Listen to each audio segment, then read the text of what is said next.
In front of me is a Xiaomi Redmi 8, and today I'll show you how to put the device into Fastboot mode.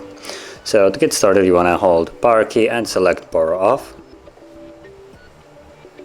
and wait for the device to shut off. Now, once the device shuts off, you then want to hold power key and volume down, both of these keys at the same time.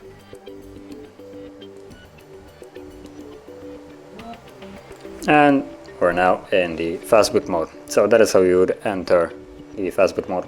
Now, if you want to leave this mode, all you need to do is hold power key and volume up for about 10 seconds, basically till the screen turns off. There we go. You can let go and it immediately turns back on.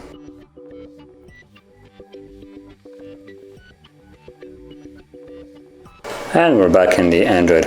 So that is how you would enter and also leave the Fastboot mode. And if you found this video helpful, don't forget to hit like, subscribe, and thanks for watching.